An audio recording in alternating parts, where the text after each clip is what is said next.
Europe, Gaza est une cité assiégée, mais un simple tour dans ses rues et ses allées vous donnera un meilleur aperçu de la réalité.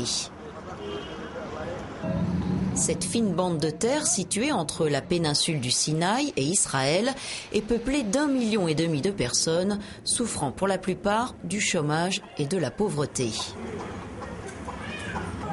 Abou Arab vit à Gaza et sa seule préoccupation, c'est d'attendre l'aide humanitaire de l'UNRWA, l'Organisation des Nations Unies pour les réfugiés palestiniens. Lorsque le siège a commencé, tout a été fermé, y compris les passages vers Israël. Tous les matériaux utiles aux travaux ont été stoppés.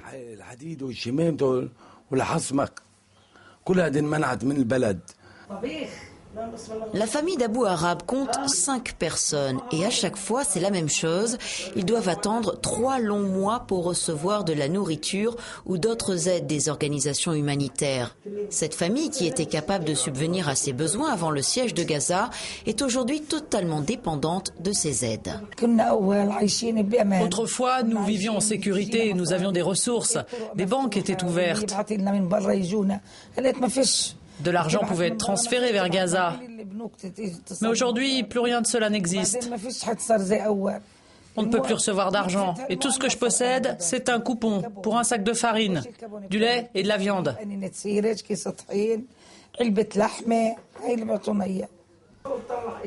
En dépit du manque d'argent dans la famille d'Abou Arab, des moyens de communication comme la télévision ou l'ordinateur sont importants pour elle, car c'est une fenêtre sur le monde extérieur. C'est leur seule façon d'aller au-delà de l'isolement et de la pauvreté. Selon des statistiques établies par les organisations des droits de l'homme, le quotidien des Gazaouis pour trouver de l'aide n'est pas aisé. Il faut attendre des heures devant les centres de distribution et cela est devenu une habitude pour 60% des habitants de la bande de Gaza. Cette situation a commencé en 2006 après la victoire du mouvement islamiste Hamas aux élections législatives. Avec le blocus, Israël voulait empêcher l'entrée d'armes et l'envoi de roquettes sur son territoire. À cela s'ajoute le conflit entre Hamas et Fatah, le parti du chef de l'autorité palestinienne Mahmoud Abbas.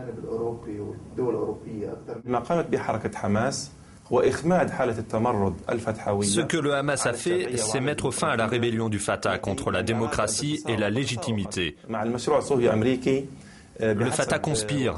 Il participe à un vaste plan mené par l'administration américaine et l'ennemi sioniste. Et le but, c'est de détruire le Hamas, car il a remporté les élections.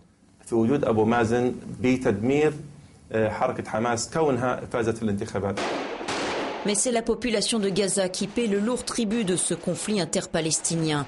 Elle est aussi prise entre deux feux, les restrictions imposées par Israël d'une part, et d'autre part les autorités égyptiennes qui refusent d'ouvrir le point de passage de Rafah de façon permanente. De plus, les habitants de Gaza subissent chaque jour des mesures de sécurité extrêmes.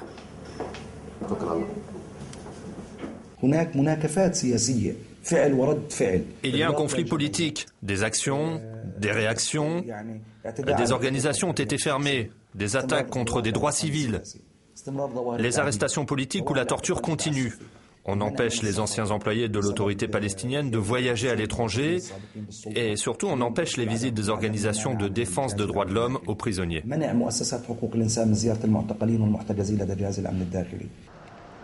La situation s'est aggravée avec l'opération lancée par Israël à la fin de l'année 2008. L'opération dite « plomb durci » contre les attaques du Hamas est justifiée comme une tentative de libérer le soldat Gilad Shalit, capturé en 2006 par des groupes extrémistes palestiniens. Cette guerre a provoqué la mort d'environ 1 millier de personnes, mais elle a aussi suscité des critiques internationales de la politique israélienne. Cette opération a aussi eu comme conséquence l'émergence d'une conscience et d'une solidarité avec les habitants de Gaza. Des convois d'aide humanitaire par terre et par mer ont commencé à s'organiser. Jusqu'au 31 mai dernier, lorsque la flottille pour Gaza a été stoppée par Israël, 9 militants turcs ont été tués, provoquant la réaction de la communauté internationale qui a exigé la fin du blocus du territoire palestinien. Allahu Akbar.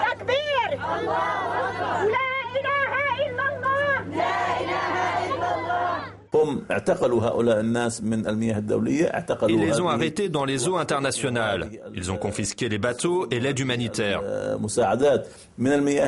Cette piraterie doit finir. Israël doit être jugé pour ses crimes contre ses militants.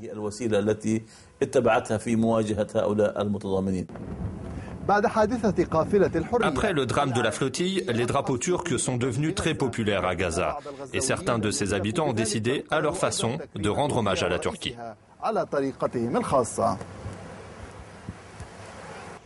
Dans cette maison vivent Ragab, Tayeb et Erdogan. Abu Hassan a renommé ses 3 enfants après la condamnation du Premier ministre turc, Recep Tayyip Erdogan, suite à l'attaque sanglante de la flottille humanitaire.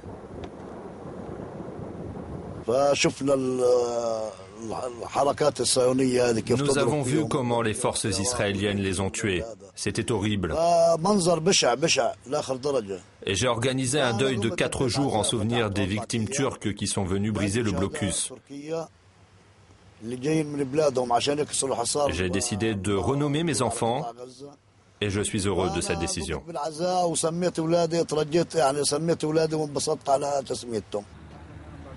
Une des conséquences du blocus de Gaza, c'est le forage de tunnels. Ici, dans la ville de Rafah, à la frontière égyptienne, il y a des centaines de tunnels. Ils servent à importer clandestinement de la nourriture et du matériel, mais pour Israël, ils servent surtout à importer des armes. Des tunnels de la mort visés par l'État hébreu ou tout simplement écroulés en raison de leur mauvaise conception ou encore théâtre d'explosion. Mais au-delà, le blocus a permis l'émergence de groupes extrémistes à Gaza, des mouvements proches du réseau islamiste Al-Qaïda qui appellent à l'avènement d'un émirat, ce qui a conduit le Hamas à les attaquer et à liquider ses leaders, une situation complexe qui s'ajoute au quotidien déjà difficile des habitants de Gaza.